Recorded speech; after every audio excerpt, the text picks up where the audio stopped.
تاسې له SBS پښتو سره یاست. د ملګرو ملتونو د شمیرو تر مخه په پاکستان کې 14 لکه هغه افغان کډوال ژوند کوي چې د پاکستان او د کډوالو د نړیوالې ادارې یا د UNHCR لخوا دوی ته PR کارت ورکړل شوی دی. دغه شانتي بیا د IOM او د پاکستان په مرسته باندې 8.5 لک کډوالو ته د رجسټریشن یا د نوم لیکنې یو کارت ورکړل شوی دی. دغه شان په ګرد هیواد کې ثبت شوی او غیر ثبت شوی د 15 نه تر 13 لکو پورې افغان کډوال په پاکستان کې ژوند کوي چې ډېرې شمیرې بیا د خیبر پختونخوا او په بلوچستان ایالت کې اوسېږي. د شمیرو تر مخه په بلوچستان ایالت کې 3,15,000 هغه افغان کډوال دي چې دوی PR کارت لري چې ورسره SCCA یا زیړ کارت دی. دغه شان رجسټر او غیر رجسټر تر 1200 لکو پر افغان کډوال په بلوچستان ایالت کې ژوند کوي. په دې ورستیو کې دغه شان راپورونه دي چې په بلوچستان او بیا په ډېر شمیر کې په سند ایالت کې هغه افغان کډوال د ډېرو ستونزو سره مخامخ شوي دي چې په افغانستان کې د نوي حکومت د بدلون وروسته د درملنې یا د نورو ضرورتونو د پوره کولو لپاره دوی د سپین بولدک او چمن د لارې پاکستان ته راغلي دي او بیا د بلوچستان نه سند ایالت ته تللي دي. په بلوچستان ایالت کې د افغان کډوالو د عمومي ستونزو او دغه شان په خاصه توګه باندې د انجلیو د هلکانو د زده کړو په برخه کې خدمت تر سره کوونکي ظاهر پښتون سره مرکه کړې ده.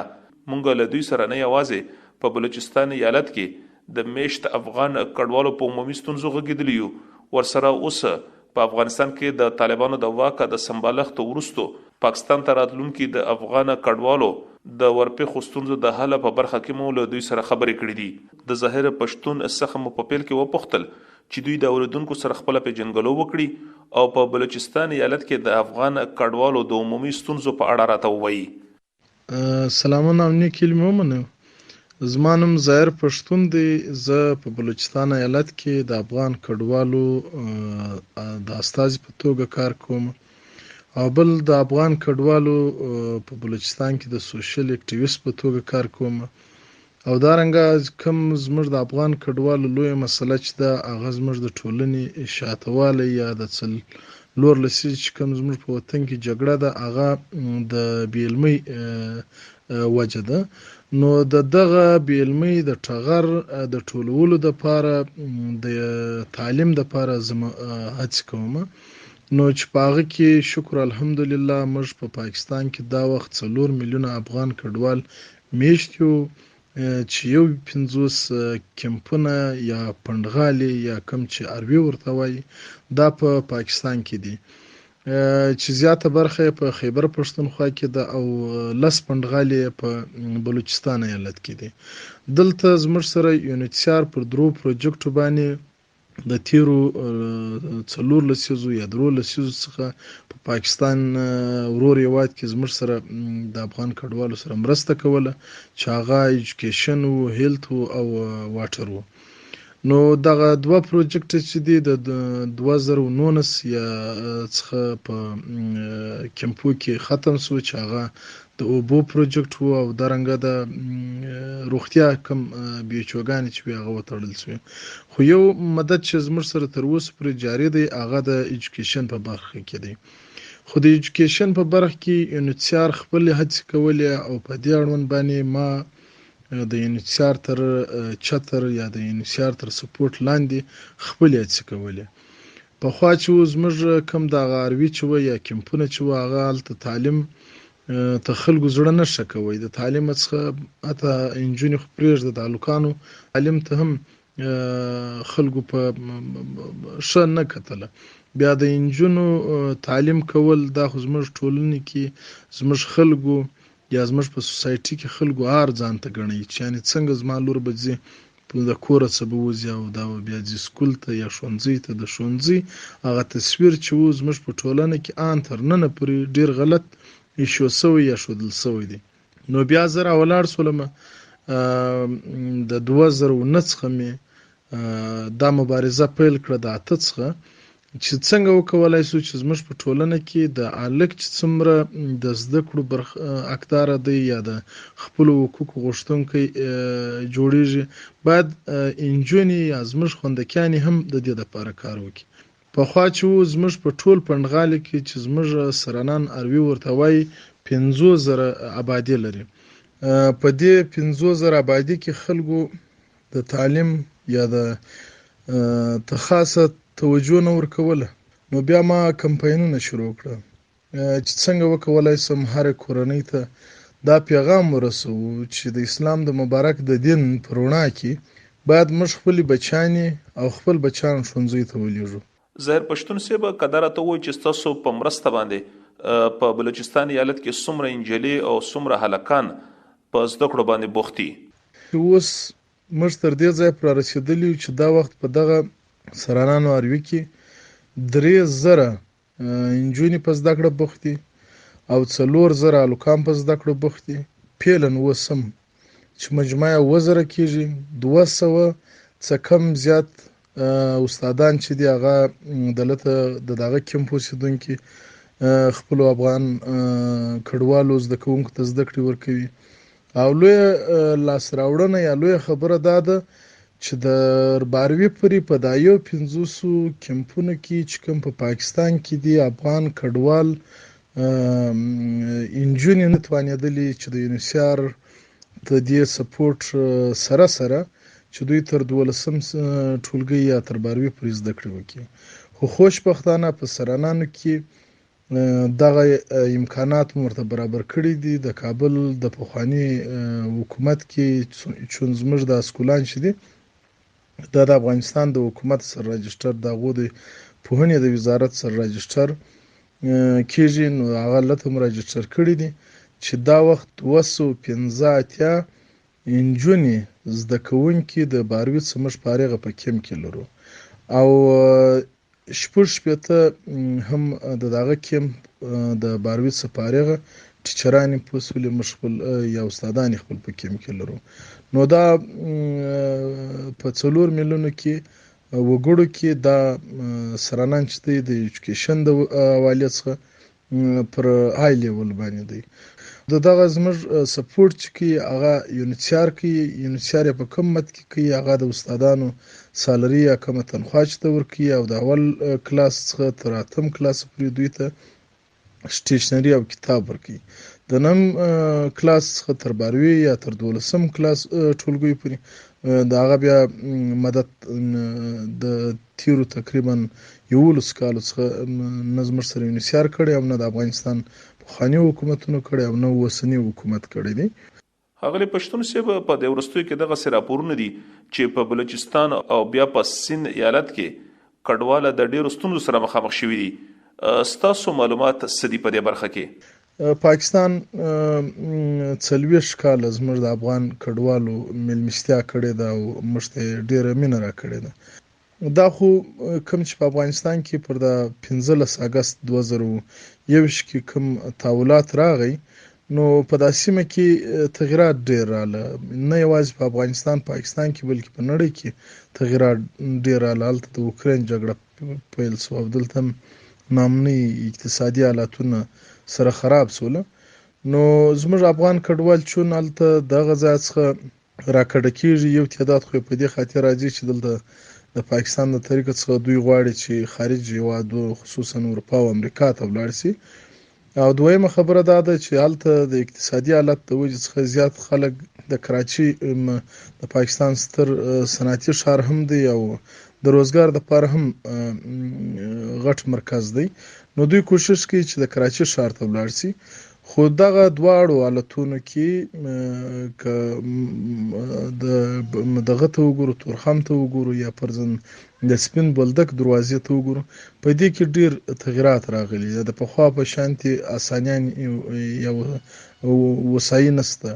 اوس موږ اکثر افغان کډوال چې راځي پر تورخم خلا د پاسپورت پر لیول باندې راځي مګر دلته د سپین بولدک او چمن پر لوی لار چې راځي دلته بیا د تذکرې پر مدیا پر نېشنلټي شناخت کارت یا پر تذکره باندې هاوړي او راهوړي.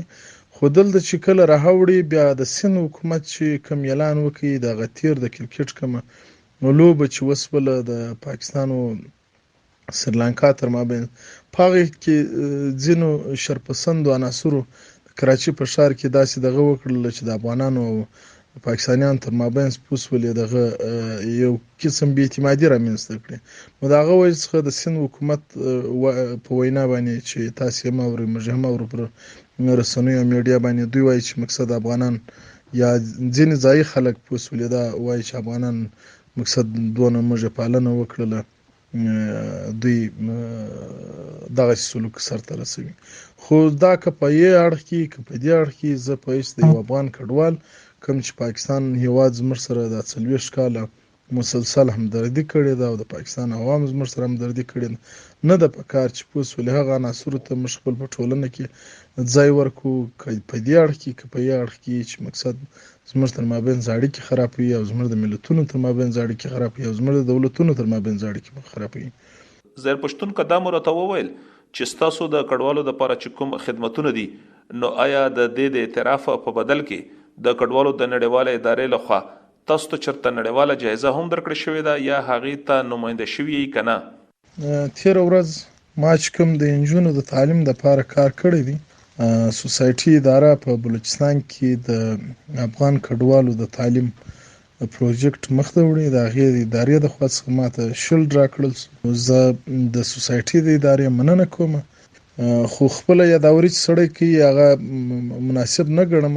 خو کوم د یونیسیار د خپلو چارواکو په اړوند باندې د ګیلې په شکل که دا وړاندې کوم، د نن څخه 7 کاله مخکې ما ته وویل چې دا د ګرل ایجوکیشن یا د ریفیوجیز په اړوند چې تا کار کړی دی، انټرنیشنل ایوارډ یا شیلډ چې کوم اقوام متحده د خوا ورکول کېږي، هغه ستا حق دی.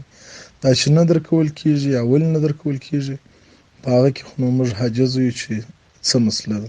زیر پښتون صاحب، اخرنۍ پوښتنه به دغه وي زموږ ستاسو نه چې د افغان کډوالو ستونزې په پاکستان کې څنګه راکمېدی شي؟ اوس په پاکستان کې 14 لک افغان کډوال راجسټر افغانان میشت دي چې پیوار کارډونه لري، او 8.5 لک کډوال چې دی هغه ای سی سی کارډونه چې دی آی او ایم او حکومت پاکستان په ګډه باندې دا کارډونه ورکړي، دوه پروسس شوی دی.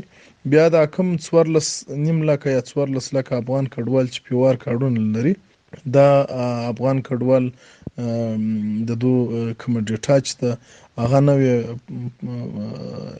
اپډیټس ولکنه. اوس دغه 4 میلیون افغان کډوال یا 3 میلیون افغان کډوال چې کوم 10 لک افغان کډوال یا دلته میشت دي، دا خو هلته افغانستان کې دوی مړی ژوندی نیم کور هلته نیم دلته لري کنه. په کار دا ده چې د افغان کډوال پر څو کټګوري یا پر څو برخو وویشل سي. اول هغه افغان کډوال چې کوم پیوار کارت لري، د دوی ټوله ډیټا دلته په نادرا کې میشت ده یا پرته ده. نو خبره دا ده چې دغه افغان کډوال د پاره باید پیوار کارت اجازه ورکړل سي چې افغان کډوال خپل پر پیوار کارت وکولای سي چې ولاړ سي او راسي. پاتې سو دویم ای سی سی کارډونه دي، ډیټا دلته پرته ده. د ملګری ملتونو په دې خبر دي، حکومت پاکستان هم خبر دي، د افغانستان حکومت هر ګورنمنت چې وي هغه هم په دې باندې خبر وي. دا باید پر دې ای سی سی کارت باندې اجازه د تلو او راتلو ورکړل سي. او پاتې سو کوم هغه افغان کډوال چې د افغانستان څخه اوس نوی راځي، هغه افغان کډوال که پر پاسپورت باندې اجازه ورکړي یا پر تذکره ورکړي هغه بیل مجلس دی. او پاتې سو کوم افغان کډوال چې دلته د تیرو 4 لسیزو یا 3 لسیزو څخه دلته میشت دي، هغه ته باید د دوی کاډو ته اعتبار ورکړل سي. زما خپل په نظر باندې چې دا د ستونزې په هوارولو کې ډیره غټه دغه اسانتیا رامنځته کوي. او پاتې سو بلوچستان ته نوی افغان کډوال پندغالو ته نه دی راغلی، او که راغلی وي هغه به د کوټ ښار ته راځي، د کوټ په ښار کې میشته کیږي. او پاتې سو د دوی دپاره یو مشخص کیمپ یا ځای نه دی ورته جوړ شوی. او پاتې سو اکثر افغان کډوال چې دي تر بلوچستان د کراچي صوبه سند ته ډیر دغه دی، ولې ځکه بلوچستان کې هم دلته ماشاءالله چې د دومره برابر نه دی، دلته د کمپنیانو شان نشته چې خلک روزګار وکړي. نو دوی اکثر زیات دغه چې کوي هغه ځي کراچي ته یو په کراچي کې هلته هسپتالونه که دوی د مریضۍ د ناروغۍ دپاره راځي هلته هسپتالونه دي ښه علاجونه کېږي او دویمه خبره دا ده چې هلته د روزګار لویه وسیله او روزګار هلته پیدا کېږي مقصد دوی ته د اړې په اسانه پیدا کېږي.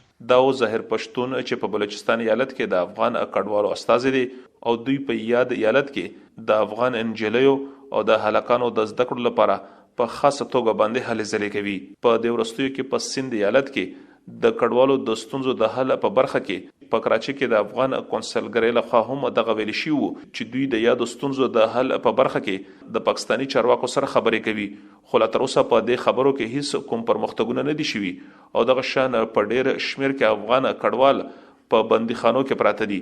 دغه شان یو تن چې د خپل پلار سره د درملنې په غرض باندې کراچي ته راغلی و اوس یې پلار په بندیخانه کې د اکتوبر په 25مه نیټه باندې خپل ژوند د لاسه ورکړو او دغه شان لا تر اوسه پورې جسد افغانستان ته د قانوني ستونزو له امله نه دی لیږدول شوی. اسلام ګل افریدي SBS رادیو پیښور. که غواړئ دغه سنوري کیسې هم اورئ نو د خپل پودکاسټ ګوګل پودکاسټ یا هم د خپل خوښي پر پودکاسټ یو اورئ.